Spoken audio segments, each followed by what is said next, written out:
What's up, everybody? It is Roche Ball, and welcome back to my channel. Hi, you guys. And as everybody know, I stay what? Rolling my eyes, okay? And if anybody ever asks, does that hurt? Sometimes, but I'm kind of used to doing it until I'm not. I don't know. Sometimes it hurts, sometimes it doesn't. Um, it stemmed from one of the guys I used to go to high school with. He told me, "You have the coldest eye roll in the world." And ever since then, I've been doing it. And even from elementary all the way into now, if somebody imitates me, they always do this. So that's where my eye roll came from. So I'm gonna use it, and I'm gonna use it. So or my sisters would say you got an Undertaker eye roll. If anybody is a WWE fan out there, if you know who the Undertaker is, which if you don't, we gotta talk about whether I want you to still be a real shenanigan or not. It's not that serious, but you better know who Freddy Krueger is. But anyway, um, but yeah, so Undertaker roll his eyes all the way up to his head and go like this and say rest in peace. So when I started doing that, like I didn't think of the Undertaker until my sister started saying it. So I don't want nobody saying you copying off the Undertaker. No, no, it's just I have a very, very, very damn. She got an attitude through that eye roll. So I didn't make up hashtag #IRollNation. I saw it on Instagram, and ever since then, when I've been rolling my eyes at certain short videos that I do on Instagram, I just put hashtag #IRollNation. Now I didn't make it up, but I'm joining the force. I'm joining the nation, I guess you can say. So that's that for that. Now, I came on here to talk about. I had a certain, I don't want to say dispute, but a little disagreement earlier in the week. And the next day, even not even during that dispute, I found myself apologizing. And the next day I apologized. And I had to learn, and I told myself, before you apologize, do not expect this person to apologize back. Because some people either just feel like I didn't do anything to apologize, and some people know what they did, but they just choose not to apologize because they feel they ain't did nothing. So for me, to clear my mind, I had to apologize. I already pep talked myself, gave myself a little preparation not to expect an apology back, even though deep down inside I did feel this person needed to apologize just for saying that thing that they said that had me crying for almost an hour. Came to work on Tuesday with a swollen eye, looked like a fish. Almost look like this. Well, slightly, but even through makeup, you can still tell that one of my eyes was kind of like swollen from crying. Red as I don't know what. But by the way, I took a break from makeup today because it's too hot to be wearing all that junk. So I'm taking a break from makeup today. But anyway, so I know, and I told myself, I have to apologize. Not only to be the bigger person, but not so much as I'm only apologizing because I want to be the bigger person. Because sometimes people feel the need to announce that they're apologizing because they want to be the bigger person. Forget that. I apologize for me, for forgiveness, because forgiveness is not for the other person, it's for me. So I can see the Lord. And I wanted my peace. I was felt led to do it. I wanted peace. In case there was something I did, or there's something I did that I need to apologize for the third time, but whatever. Counting don't count, but who cares? But I needed to apologize for my peace of mind, for my peace, period, and also for my freedom. So that's how I want to forgive. Plus, I want the Lord, my dear Lord, Daddy God, to forgive me so I have to forgive everybody else. Even if I find forgiveness through apologizing. Even if sometimes I feel like it's not my fault. Sometimes people apologize even though they didn't do anything just to keep the peace. But I did it for my freedom, not to be the bigger person, not because I just want things to be back where they were, but no, for my peace. My peace and my freedom was all I was thinking about, and how I want God to forgive me. Another thing is, too, yesterday, early in the morning, like around 2 or maybe 1 or 2 in the morning, I have this Bible app on my phone to where I read different passages. So I decided, and you can, like, let's just say that you're depressed. You can read scriptures on depression, and they'll give you certain scriptures to read every day. Sometimes chapters. Read a whole book about it, whatever. And if you're feeling lonely, they have you put in lonely, or you go to the concordance, as my sister called it, but you go to the concordance at the back of your Bible and have all these things listed like they do in the Bible app. So I went to forgiveness and I read what they were saying. I know I read Matthew chapter 22. Was it verse 36 through 40? Please don't quote me on it because I'm not, And it talked about forgiveness. And it talked about loving the Lord as you love yourselves. And that's one of I think there's two commandments that you really should follow. Y'all please do not, I'm no Bible scholar. I'm just now starting to be consistent with reading my word. So, I'm a little rusty, so I do not want to say nothing and have y'all look forward and me be wrong. And I don't want to lead nobody astray because I'm accountable for that. So just don't. But anyway, I read a Bible plan on forgiveness. And I'm going to be on forgiveness for a while, so I'm going to find some other Bible plans on forgiveness. Yesterday, I don't know, not only that, so after at 2 something in the morning, 1 or 2 in the morning, I was reading those Bible passages on forgiveness. Then I went to my Instagram story and I put let it go, exclamation mark, move on. And I sent it and it was a part of my stories. Yesterday, later on in the afternoon, closer to the evening, I had Bible study. The message was called Forgiveness, semicolon, let it go.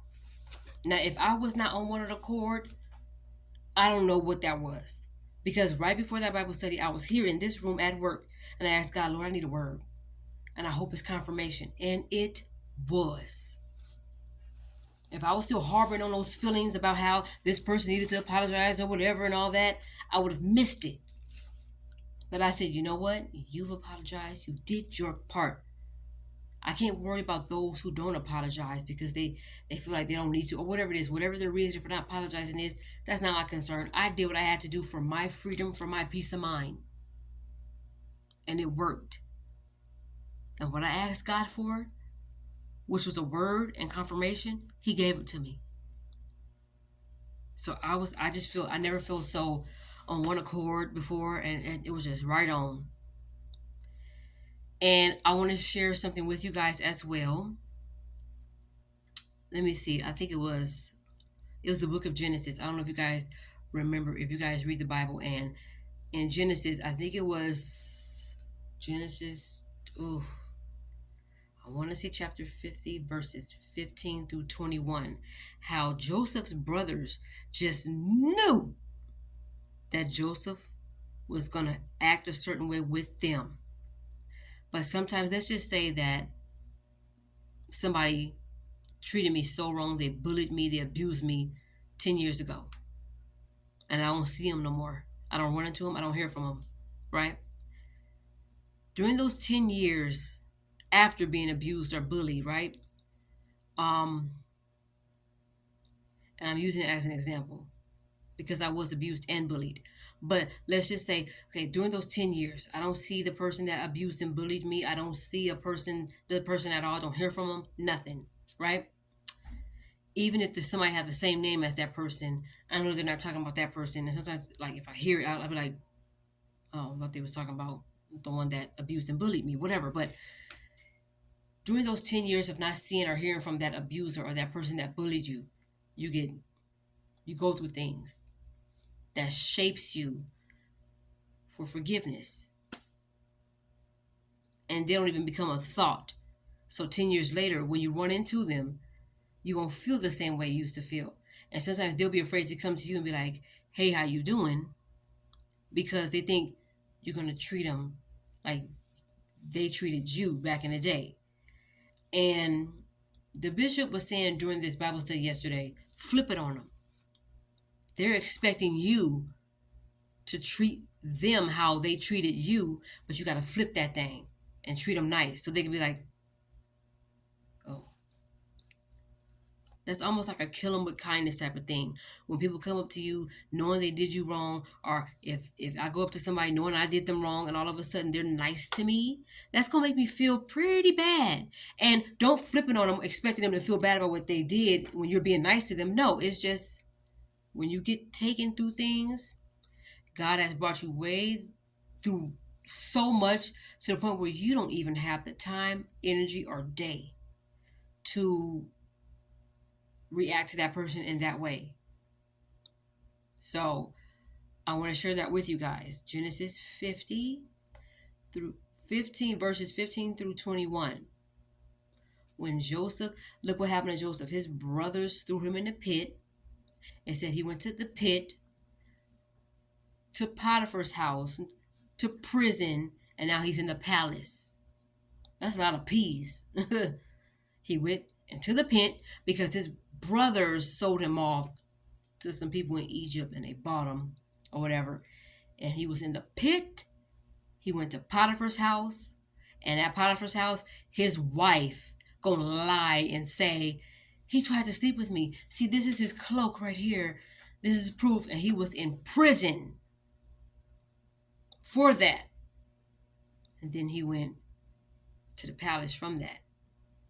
So he was in the pit, Potiphar's house, prison, palace. And going through all those things, you thought, and I think God was shaping him to forgive. Things kept happening to him. He was in the pit by his brothers. He went to Potiphar's house. Potiphar's wife lied on him. He was in a prison. And I think that's when he spoke to two other prisoners about a dream that they wanted him to interpret. And he told them what the dream meant. You know? I think one of the guys ended up dying, if I'm not mistaken. And from the prison, he went to the palace and became the second in command. It was Pharaoh, then it was Joseph. That's a lot of peace. A lot. Now to really think about it, he went through the pit. So if you're going through the pit, to Potiphar's house, to prison, and to the palace, you're not going to think to treat that person the same way they treated you. Sorry, that was the bell and an announcement. I didn't want you guys to hear all that. But if you guys heard the beep, I do apologize. Because it's kind of loud where I am.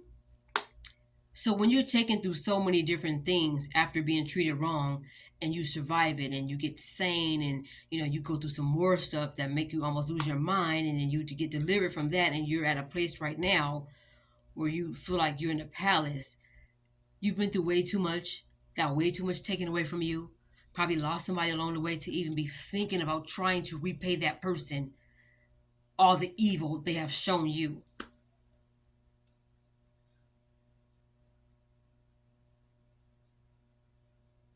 You don't have the time anymore. So when that person does pop up in your life, they're probably expecting you to treat them how they treated you. And if you don't, that means you've been through way too much. And for you to treat them that means I'm still bitter. I'm still upset about it. I have no forgiveness in my heart. Forget about you. And I feel like all the things that God has delivered me from, taken me through, I've endured, I've forgotten about just that fast because I wanted to get him back. And he was also saying during his Bible study, stop being so vengeful. It's over. That thing was 10 years ago. I have better fish to fry. Red snapper, because that's my favorite fish. I don't really care for. I don't do no doggone catfish. Ugh. Halibut is pretty good. But I have bigger fish to fry. I have better things to work on. There are other flaws I need to be concentrated on, and it's just so much, and for me to go back and treat people how I treated them, or have somebody treat, or for me to treat somebody how they treated me, I don't have the time anymore. I don't have the time to be harboring on the feelings because 10 years ago, you I don't know, call me the B word or whatever, and you said I was ugly or whatever the case is. Y'all, I don't have the time. It's too much to do with. And I'll be wrong if I said I didn't want to do it, but at the same time is if a person know what they did, like I heard somebody say on TikTok, when a person know they did you wrong, they avoid you. And every time they come back, that could be a test from the Lord to see how you gonna act, to see how I'm gonna act. We must pass by just not letting it get to us. We're not gonna let it bother us. We gotta flip the switch. As hard as it is, it's easier said than done. No matter how bad they pain you, no matter how much pain they put you through, we gotta flip it and be like, "Hey, how you doing?" Yeah, ask God to help you go through that. I ain't saying it's easy, because all the times Mister came back in my life and left, came back in my life and left. You see what I'm saying? Half of it because I allowed it. Okay, yes, I allowed it. I didn't treat him like, now the ball's in my court. Let's see how you like it when I ghost you. Because right now he's going through something that's could have the possible chance of being life threatening, and I really do not have the time to be giving him what he gave me. But at the same time I don't want to fall back into that trap of wanting him around and being around him, because he said to me yesterday, "I want to see you this weekend." For me, it's too soon. If you're going through something right now, you need to be around your family. I don't mind talking to you and sending you messages back and forth, but to see you right now, look, I hope God blesses you and I hope God heals your body from the crown of your head to the sole of your feet. But for my sanity, for my peace, for everything that I worked for, all the tears that I cried when you left, how sad I was, how heartbroken I was, and I literally had to. My first day at this job is when I got dumped by him. It was December 9th, 2022. And you think I'm gonna go ahead and say, "Well, you dumped me, so deal with your little problem on your own"? No. But a part of me is like, I care about him, but I can't go back there. So I have to leave it to the Lord.